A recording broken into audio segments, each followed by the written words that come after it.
پیش خدمت ہے موسی رضا کا مضمون وقار بھائی کی بامقاصد زندگی کے چند پہلو انہی کی آواز میں۔ خلقت دنیا سے لے کر تائیں دم انسان کی حقیقت سے خود انسان نا واقف رہا۔ اس کے اندر کیا کچھ کر گزرنے کی صلاحیت پوشیدہ ہے وہ خود نہیں جانتا۔ اسی لیے حضرت علی علیہ السلام نے ارشاد فرمایا کہ اے انسان، کیا تو اپنے آپ کو ایک چھوٹا سا جرثومہ سمجھتا ہے، حالانکہ تجھ میں پورا عالم پوشیدہ ہے۔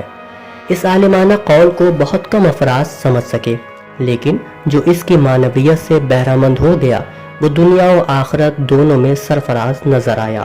پھر نہ عمر اس کی تیز رفتار کامیابی کو روک سکی اور نہ زمانے کی مشکلات نے اس کے ارادوں کو متزلزل کیا۔ وہ اپنی منازل کو یوں سر کرتا نکل گیا گویا ناکامی کا تصور بھی اس کے ذہن میں نہیں تھا۔ سید وقار مہندی رضوی کی ذات، صفات اور خدمات پر اگر نظر ڈالیں تو وہ بھی انہی افراد میں نظر آئیں گے جن کا مقصد فقط زندگی گزارنا نہیں بلکہ با مقصد زندگی گزارنا تھا، اور میرے خیال سے ان کے لیے یہ لکھا جانا زیادہ مناسب ہے کہ انہوں نے با مقاصد زندگی گزاری، کیونکہ ان کے پیش نظر کوئی ایک مقصد نہیں تھا بلکہ مذہبی بیداری سے لے کر ادبی خدمات تک اور سماجی فلاح و بہبود سے لے کر انسانی اقدار کی پاسداری تک تمام محاذ پر انہوں نے نمایاں کام انجام دیے۔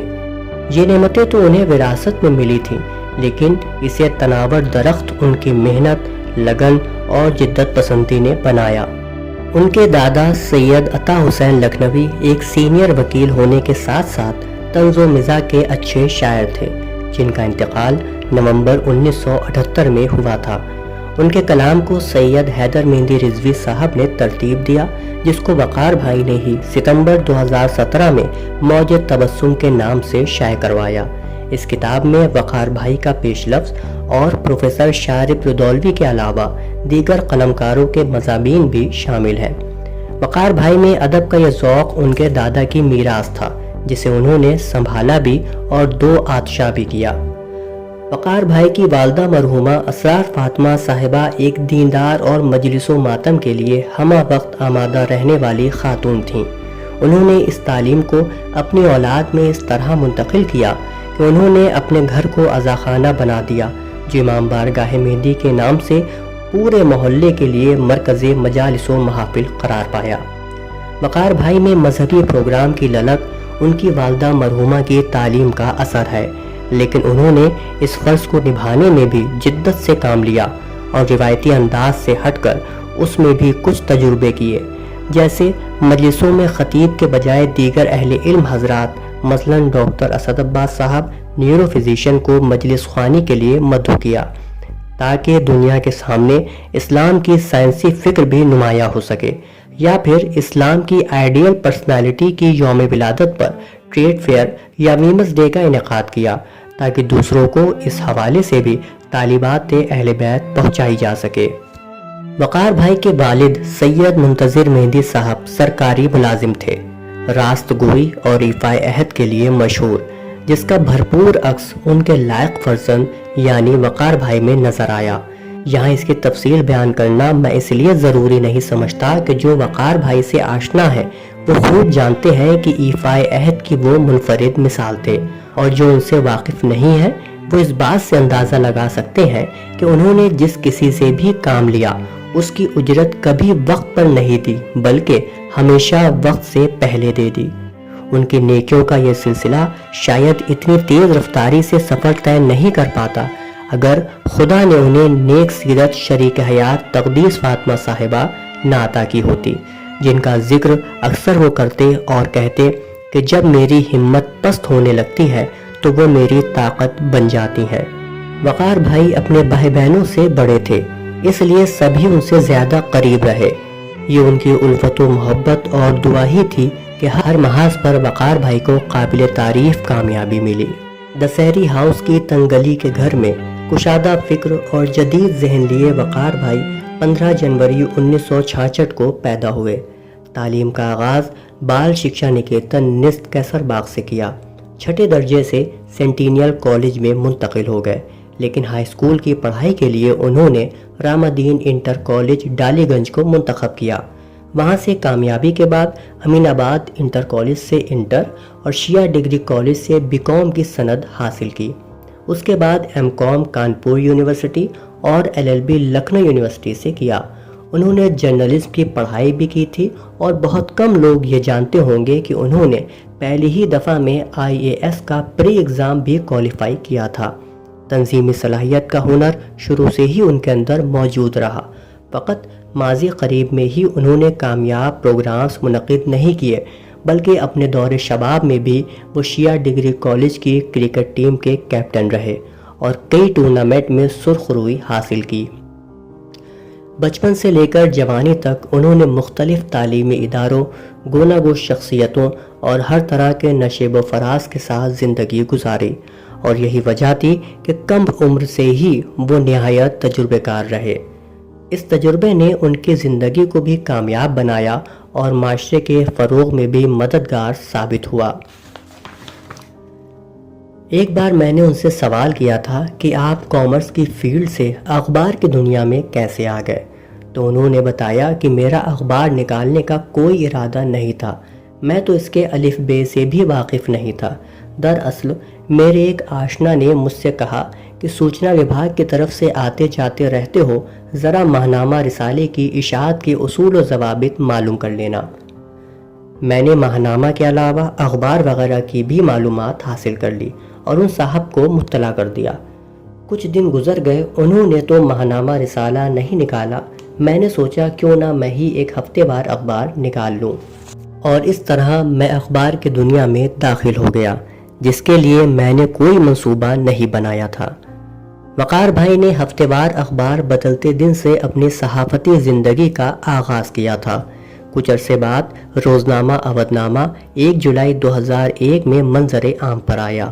اس کا ہندی شمارہ 17 اگست 2007 میں شائع ہوا تھا۔ یہ دونوں شمارے لکھنؤ سے نکلتے تھے، پھر فیض آباد، اعظم گڑھ، علی گڑھ، سہارنپور، کانپور اور ممبئی سے بھی اخبار شائع ہو کر مقبول ہونے لگا۔ اس منزل تک پہنچنے کے لیے وقار بھائی نے پرخار راستوں کو طے کیا تھا۔ انہوں نے مجھ سے خود ذکر کیا تھا کہ شروع میں کمپیوٹر وغیرہ کی آسانیاں نہیں تھیں، بلکہ بلٹس وغیرہ کی کٹنگ کر کے پیپر پر چپکانا پڑتا تھا، پھر اس کی فوٹو کاپی ہوتی تھی۔ گرمیوں میں جب میں خبروں کی پیسٹنگ کرتا تھا تو پنکھا بند رکھنا پڑتا تاکہ کاغذ منتشر نہ ہو جائے۔ پسینے میں شرابور، جب کام مکمل ہونے کے قریب ہوتا تو مؤذن کی اذان سے پاؤں پھٹنے کی خبر ہوتی۔ رات بھر کی محنت اور دن بھر کی مشقت کے بعد اودھ نامہ اہل ذوق کے ہاتھوں میں پہنچتا۔ ان کی گفتگو سے محسوس ہوتا تھا کہ وہ اپنی صحافتی زندگی کو خدا کی طرف سے ایک تحفہ شمار کرتے تھے۔ ایک بار اپنے گھر پر مجھ سے کہنے لگے کہ خدا جو کرتا ہے بندے کے حق میں اس سے بہتر کچھ اور ہو ہی نہیں سکتا۔ میرے گھر کے ایک بزرگ تھے جنہوں نے خاندان کے ہر لڑکے کو سرکاری ملازمت میں رکھوا دیا تھا۔ جب میں اس لائق ہوا تو 1 سال قبل ہی وہ ریٹائر ہو گئے اور میں سرکاری ملازمت سے محروم رہا۔ اس وقت مجھے بہت افسوس ہوا کہ میری یہ بدقسمتی ہے کہ اتنے کم وقفے کی وجہ سے مجھے سرکاری ملازمت نہیں مل سکی، مگر آج جب اپنی زندگی پر نظر ڈالتا ہوں تو خدا کی رحمت کے آگے سجدہ ریز ہو جاتا ہوں کہ اگر وہ ملازمت مل جاتی تو میں ایک ڈپارٹمنٹ میں محدود ہو کر رہ جاتا، اور لوح و قلم کی وجہ سے اب جن لوگوں کی صحبت کا شرف مجھے مل رہا ہے یہ کبھی نصیب نہ ہوتا۔ اس نعمت الہی کی عظمت اور اہمیت کو وقار بھائی خوب سمجھتے تھے، اسی لیے انہوں نے اودھ نامہ کو کبھی کسی کے لیے اعلی کار نہیں بننے دیا۔ اس اخبار کی تشکیل وقار بھائی کی خواہش پر محترم چودھری سبط محمد نقوی نے کی تھی۔ چودھری صاحب نے ہی اخبار کے لیے عثمان غنی اور حفیظ نعمانی جیسے بے باک اور کھڑے صحافیوں سے لکھنے کی درخواست کی تھی۔ قبل اس کے کہ روزنامہ اودھ نامہ اخبار اشاعت پذیر ہو پاتا، چودھری صاحب کا ایکسیڈنٹ ہو گیا اور وہ اخبار وقار رضوی کے سپرد کر کے سفر آخرت پر روانہ ہو گئے۔ اخبار اس وقت تک منظر عام پر نہیں آیا تھا۔ حفیظ نعمانی ایک غیر جانبدار صحافی تھے، لہٰذا اخبار پر ایک مخصوص فرقے کا غلبہ اور خاص مسلک کی ترویج و اشاعت کے خدشے کے پیش نظر 13 برس تک انہوں نے خود کو اخبار سے الگ ہی رکھا، لیکن 2013 میں محترم عالم نقوی کے اصرار پر حفیظ نعمانی اخبار کے ایڈیٹوریل بورڈ میں شامل ہو گئے، اور اس طرح اخبار غیر جانبدار پالیسی پر گامزن رہا اور آج بھی ہے اور مستقبل میں بھی انشاءاللہ رہے گا۔ جس طرح سے وقار بھائی کی زندگی بامقصد تھی، ویسے ہی ان کا اخبار بھی بامقصد تھا۔ وہ کہتے تھے کہ اخبار نکالنا مقصد نہیں ہے، بلکہ ایک مقصد کے لیے اخبار نکالنا ہے۔ وہ اتحاد بین المذاہب و مسالک کے قائل تھے اور اس پر اپنے اداریوں میں زور بھی دیتے تھے۔ اس قیام امن کے لیے انہوں نے کئی قربانیاں بھی دیں۔ نوبت یہاں تک آ گئی تھی کہ اخبار کے صفحات میں کمی کرنی پڑی اور خرچوں کو محدود کرنے کے لیے دور دراز علاقوں کی سپلائی بھی روکنا پڑی، لیکن وقار بھائی ہار مارنے والوں میں سے نہیں تھے۔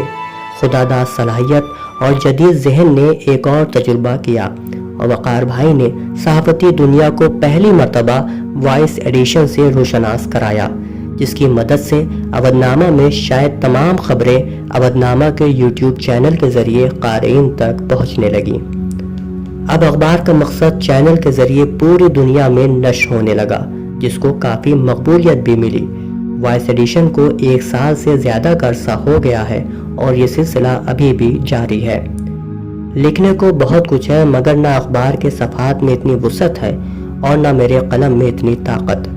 میں اپنی پہلی ملاقات کا ذکر تو نہیں کروں گا، لیکن اتنا ضرور کہوں گا کہ پہلی ملاقات میں جس محبت بھری نگاہ سے انہوں نے دیکھا تھا، اب اس میں کافی تبدیلی آ چکی تھی۔ اب اس محبت میں بڑے بھائی کی شفقت نے بھی جگہ بنا لی تھی، جس کی محرومی کا احساس بہت دردناک ہے۔